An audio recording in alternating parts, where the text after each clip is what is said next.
This has been a huge year for space buffs with several big missions accomplished. So to break down some of the latest breakthroughs, we are thrilled to be joined by Paul Byrne. He is an associate professor of Earth and Planetary Sciences at Washington University in St. Louis. So the highly anticipated Artemis 1 mission is actually wrapping up this weekend, and you were just sharing some last-second changes already. Right. I want to ask, though, first, was this mission a success? So we're not going to be able to answer that question definitively until it touches down on Sunday, but so far everything has gone flawlessly. Remind us what the big goal with it was. So ultimately, the goal is to put humans back on the moon and use that as a base for understanding how we get humans to Mars in mid-century.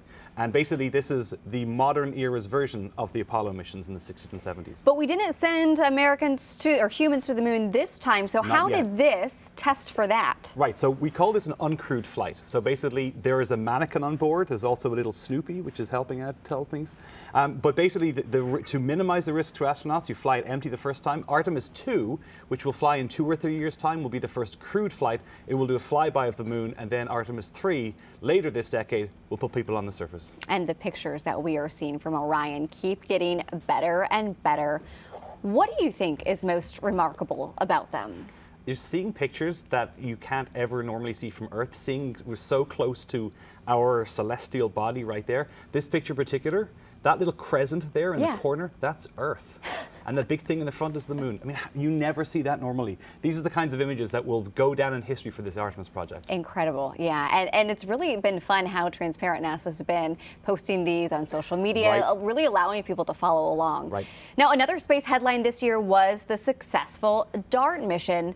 What's the takeaway for that, and what happens next after we saw that DART mission? Right, so the DART mission was a plan to basically smash a spacecraft on purpose into a small asteroid to change its speed. The test went flawlessly. Their goal was to reduce the speed of this asteroid just by a little bit, by 70 seconds. They reduced it by a half an hour. That's a huge effect. And what that means is we now know, I mean, it's still early days, we now know that if we were ever faced with an asteroid on its way to Earth, we have the technology, if we have enough time and enough notice, to deflect it and prevent it from hitting us. But to be clear, there are none scheduled to hit Earth right now. Nothing that we know of. And to be clear, this asteroid too is nowhere near Earth. It's not what we call an Earth-crossing asteroid.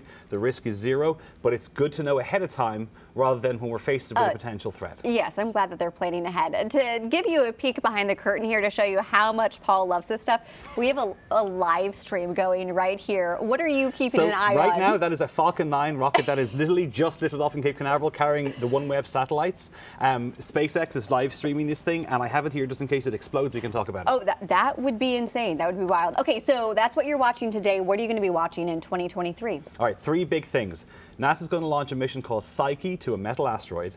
The European Space Agency is going to launch a mission called JUICE to Jupiter's moons. And at some point next year, we think SpaceX is going to launch their new Starship. It will be the biggest rocket of all time. So I cannot wait for that. Wow. Okay. You'll come back to talk about that, bet right? I will. All right. Love it. Paul, thank you so much for joining us. Paige. It's so fun to watch you explain this, make it make sense for the rest of us. So thanks again. Thanks very Good to much. see you.